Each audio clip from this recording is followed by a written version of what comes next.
तो नाज़रीन मोहतरम, मैं हूं आपका मेज़बान मोहम्मद अनस और आप देख रहे हैं अर्रहमान एकेडमी के प्लेटफॉर्म पर हफ्तावारी नशिस्त आपके मसाइल उनका हल। आज के हमारे मुअज़्ज़ज़ मेहमान हज़रत मौलाना मुफ्ती हारिस महमूद साहब, उस्ताद व रफ़ीक़ दारुल इफ्ता जामिअतुस सईद कराची। अस्सलामु अलैकुम व रहमतुल्लाह। वालेकुम सलाम व रहमतुल्लाहि व मुझे सब बरकातहू। आपकी खिदमत में सबसे पहला सवाल, हम उम्रे के लिए जाएँ तो सफ़ेद चादर और सफ़ेद स्कार्फ ज़रूरी है या काला भी इस्तेमाल कर सकते हैं? देखिए, स्कार्फ किसी भी रंग का पहन सकते हैं, जायज़ है, लेकिन वही बात है कि अफ़ज़ल क्या है?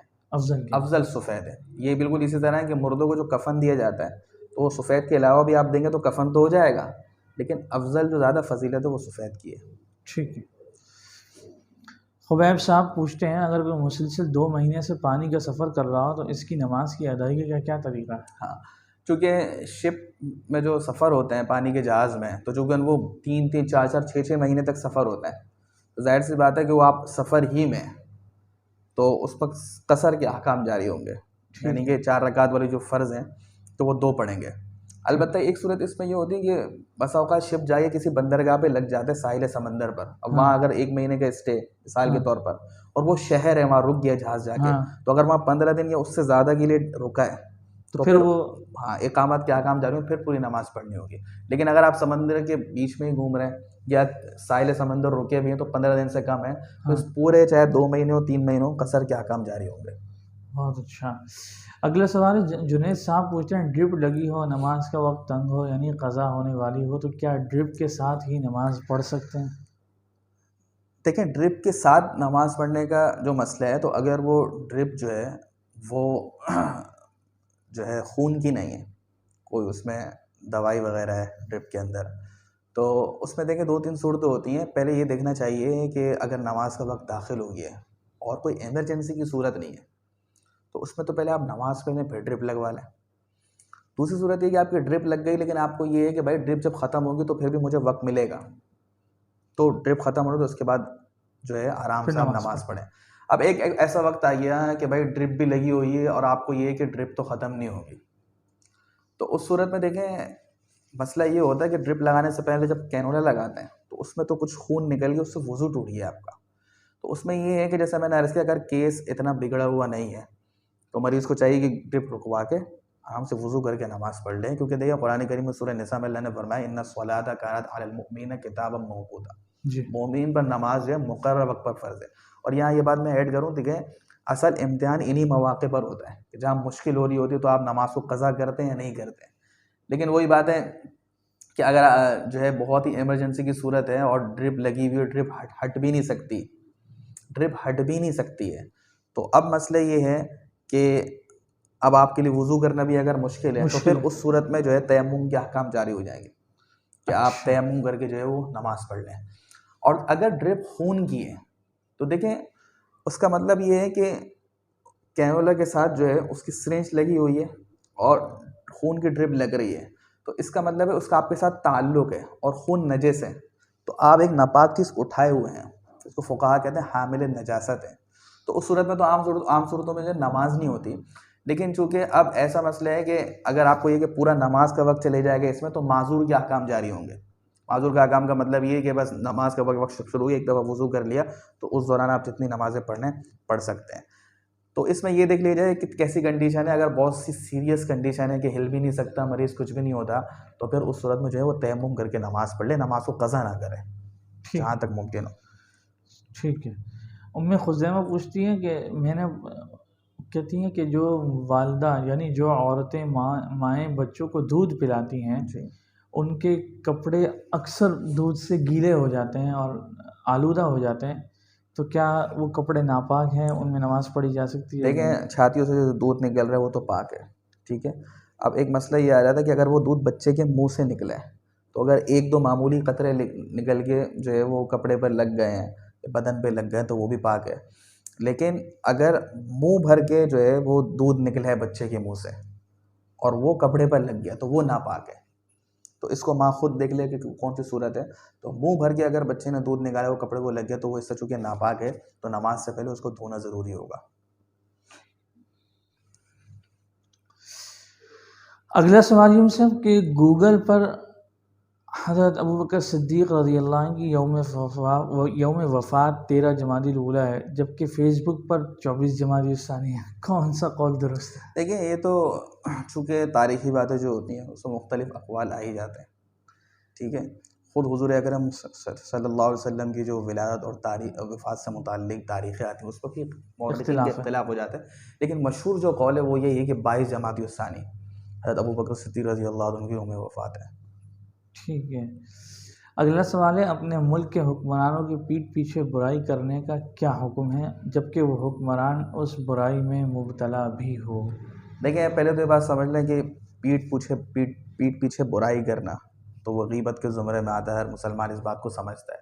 लेकिन बाज़ सूरतें जो मुस्तस्नायात की कबील से हैं, जैसे कि उसमें उसूल ये समझ लें आप कि अगर फ़लाँ शख़्स की मैं बुराई बयान ना करूँ तो मुझे नुकसान होगा, मुझे धोखा लग सकता है या सामने वालों को धोखा लग सकता है। तो ज़रूरत के वक़्त शरीयत ने इजाज़त दे दी कि भाई आप जो है वो इस ज़रूरत के तहत जो है किसी की बुराई जो है किसी के सामने जो है वो बयान कर दें। और उसमें भी ये नियत हो कि जिसकी बुराई मैं बयान कर रहा हूँ तो कोई मज़े लेना ना हो, तफरीह ना हो और उसकी तनक़ीस मकसूद ना हो, बल्कि ये मकसद हो कि मैं और सामने वाला शर और धोखे से बच जाए। ये तो एक बात क्लियर हो गई। अब ये बात मुस्तस्नायात में से लिखी है कि अगर कोई शख्स जो है वो अलानिया गुनाह में मुब्तला हो और सबको उसके इस फ़ेल का पता हो, तो अगर आप किसी से उसकी बात करेंगे वही बात, तो वो गीबत के ज़ुमरे में तो नहीं आता। लेकिन इतनी बात है, जैसे आजकल सोशल मीडिया का दौर है और आम तौर पर मजलिसें लगती हैं तो हुक्मरानों की बुराइयाँ होती हैं और अपनी इस्लाह की तरफ कम तवज्जो है, तो ज़ाहिर सी बात है ये लायानी फ़ेल में तो आ गया। जी। अगरचे गीबत में नहीं आया, लेकिन एक लायानी फ़ेल है, एक फ़ुज़ूल काम है, टाइम का ज़िया है। लेकिन अगर वाक़ई ऐसी सूरत हो कि आप समझते हैं कि भाई फ़लाँ शख़्स को अगर ये बात ना बताई जाए तो वो किसी धोखे में मुब्तला रहेगा या जो है वो एक गलत सिमत में उसका ज़हन जा रहा है, इसकी इस्लाह ज़रूरी है, तो फिर उसकी गुंजाइश होगी, जैसे मैंने अर्ज़ किया है। ठीक है। अगला सवाल मतलब ये है कि किसी मुसलमान को उसके ऐब पर मुत्तले करने की सबसे बेहतरीन सूरत क्या है? देखिए अगर किसी मुसलमान में आप कोई ऐब देखते हैं, कोई बुरी बात देखते हैं, तो सबसे बेहतर तो ये कि आप उसको इन्फिरादी तौर पर समझाएँ और आपके दिल में खैर ख्वाही का जज्बा हो कि ये जो है मुसलमान ये बुराई या ऐब छोड़ दे। और आमतौर पर अगर मजमे में बात करी जाए तो जैसे हदीस में आता है कि हुज़ूर अकरम सल्लल्लाहु अलैहि वसल्लम फरमाते हैं मा बालु अक़वामिन, कि लोगों को क्या हो गया कि वो ये काम करते हैं। तो मजमे में भी जो है तो इससे हमें पता चलता है किसी ख़ास शख्स को जो है वो नाम लेके ना बोलें, पॉइंट आउट करके नहीं, पॉइंट आउट को उसको वो बुरा लगेगा। सवाल ये कि क्या रात को सोते वक्त कमरे में रोशनी करना ज़रूरी है या अंधेरा? देखिए दोनों चीज़ें सही हैं। बाज़ लोगों को आदत होती है कि वो लाइट जला के सोते हैं। मेरे ख़्याल से शायद वो ये समझो कि बाज़ अहादीस में ये बयान किया गया है कि भाई आग जली हुई घर में ना छोड़ो, कि ऐसा ना हो कि भाई वो खुदा ना खास्ता आग भड़क जाए, कोई चिंगारी नुकसान हो जाए। लेकिन वो चूँकि चिराग की बात है, आग की बात है, लेकिन लाइट के कुछ क्योंकि ऐसा कोई मसला नहीं है, तो अगर लाइट खोले कोई सोना चाहता है तो उसमें कोई हर्ज की बात नहीं है। ठीक है। मतलब इसके ज़िमन में मैं आपसे एक सवाल करना चाहूँगा। हमारे यहाँ जैसे आजकल मच्छर हैं, तो मच्छरों को भगाने के लिए वो एक जलेबी नुमा रिंग बना हुआ घुमा हुआ एक वो आती है, दवाई आती है, उसको हम माचिस से जला देते हैं। तो बहुत सारे लोग उसकी वजह से मच्छर भाग जाते हैं। बहुत सारे लोग कहते हैं उसको जला के ना सो, अल्लाह के नबी ने फरमाया आग नहीं जला के सोनी चाहिए या आग जली छोड़कर नहीं सोना चाहिए। तो क्या वो इस ज़ुमरे में आएगा या नहीं आएगा? देखें ये इस किस्म की जो अहादीस होती है ना, वो जो है एक मशवरे और खैर ख्वाही के ज़ुमरे में आती हैं। जैसे आप सल्लल्लाहु अलैहि वसल्लम उम्मत पर मेहरबान शफ़ीक थे, तो इस किस्म की। तो असल ये है कि अगर उसके अंदर कोई ऐसा ख़दशा नहीं है कि कोई नुकसान होगा, आग भड़क जाएगी, तो ठीक है, उसमें गुंजाइश होगी। ठीक है। अगला सवाल है, कुरान मजीद मोबाइल में देख कर पढ़ना जायज़ है या नहीं? बिल्कुल जायज़ है। कुरान करीम अगर आप मोबाइल में पढ़ते हैं तो उसकी इजाज़त है, इसमें कोई ऐसी हरज की बात नहीं। ठीक है। उम्मे अफ़्फ़ान कहती हैं क्या खरगोश का गोश्त खाना जायज़ है?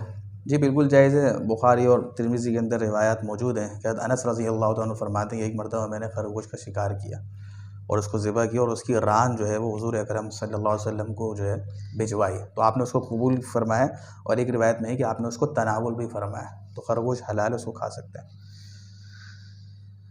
अल्लाह अकबर। अगला सवाल है, क्या मुर्गी के पंजे खाना जायज़ है?